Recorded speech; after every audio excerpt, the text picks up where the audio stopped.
Cassie Jo Stoddart was a 16-year-old high school student with her whole life ahead of her. She was a straight-A student who took school seriously. She didn't do much in the ways of extracurriculars, but was a friendly girl who was on good terms with just about everybody. Unfortunately, on September 22, 2006, her promising life was cut short. That day, Cassie had been house-sitting for her aunt and uncle, several miles away from her own house in Pocatello, Idaho. She invited her boyfriend, Matt Beckham, over for some company. Matt brought along two friends, Tori Adamczyk and Brian Draper. Unbeknownst to Matt, these friends would become savage killers in a matter of hours. Adamczyk and Draper had been classmates of Cassie, but they had big aspirations. They wanted to become world-famous killers, known for clever killings like they'd seen in the movie Scream. The boys devised a death list that contained the name of several peers. That night, Cassie would find herself at the top of the list. The four high schoolers spent roughly 2 hours together before Adamczyk and Draper left the house. However, Draper had secretly unlocked the basement door so he and Adamczyk could sneak back in to carry out their fame-making crime. When they returned later that evening, the boys parked down the street and got dressed up in dark clothing, gloves, and painted masks. They crept back into the home through the unlocked door as Cassie and her boyfriend watched TV upstairs and proceeded to weave hours of terror for the young couple. They made loud noises in the basement, trying to lure the others down to scare them. When that failed, they tracked down the circuit breaker and cut all the power to the house. Beckham reported that during these fear-striking attempts, one of the family dogs kept post at the basement stairs, barking and growling at what appeared to be nothing. Cassie was rattled, and Beckham called his mother to ask if he could spend the night with her, to soothe her nerves. His mother denied his request, but offered to let Cassie come over to their house for the night, instead. Feeling responsible for the home and the dogs, Cassie refused this offer, a fatal decision. Cassie was left alone in the house at around 10:30 p.m. As Beckham was on the way home with his mother, he called Adamczyk with hopes of meeting up with him and Draper later. Adamczyk answered his cell, speaking in a whisper so low Beckham could barely hear him. The strange communication had Beckham assuming that the boys were out at a movie theater. Of course, they were actually still hunkered down in the basement, waiting to bring a movie of their own to life. Once again, Adamczyk and Draper cut the lights, hoping Cassie would make her way downstairs to restore power. When she stayed up in the living room, the boys stalked their way upstairs, Adamczyk with a hunting knife and Draper with a dagger. Cassie was asleep on the couch, and Draper hoped to scare her awake by slamming a closet door. When the scare tactic failed, the two boys pounced.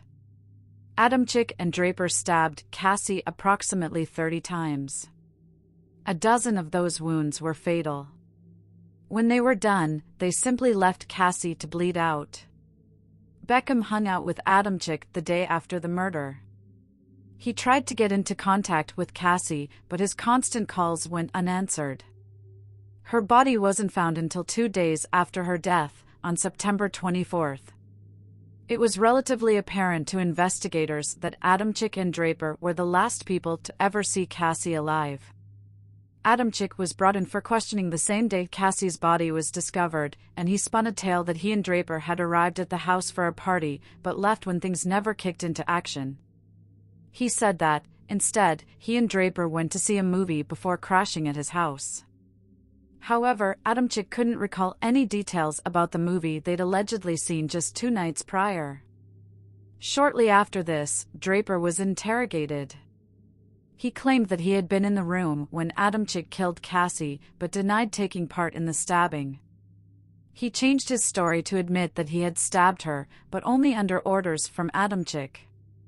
He guided the authorities to evidence he'd stashed in the Black Rock Canyon area, which included knives, a mask, latex gloves, and the videotape that contained not only footage of the boys planning Cassie's murder, but continuing on to react to it after her death. There should be no law against killing people. I know it's a wrong thing, but hell, you restrict somebody from it, they're gonna want it more.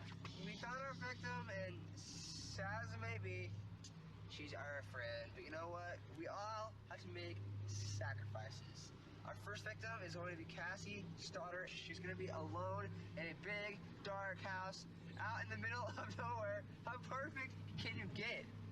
I mean, like, holy shit, dude. I'm horny just thinking about it. Hell yeah. It was 9:50, September 22nd, 2006. We know there's lots of doors. There's lots of places to hide. I locked the back doors. It's all locked. Now we just gotta wait. I just killed Cassie. We just left her house. This is not a fucking joke. I'm shaking. I stabbed her in the throat and I saw her lifeless body just disappear. Dude, I just killed Cassie. Oh, fuck. That felt like fucking real. I mean, it went by so fast. Shut the fuck up. We gotta get our act straight. Okay. A transcript of the tape was used in court to demonstrate the cold nature of this premeditated murder. It displayed how the boys had hoped to make history by becoming serial killers.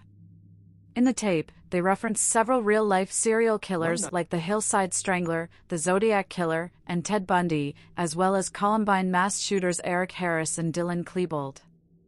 Brian Draper was found guilty of first-degree murder and conspiracy to commit murder on April 17, 2007. Tori Adamczyk was convicted on the same charges on June 8, 2007. The both of them got life sentences without the possibility of parole, plus 30 years to life.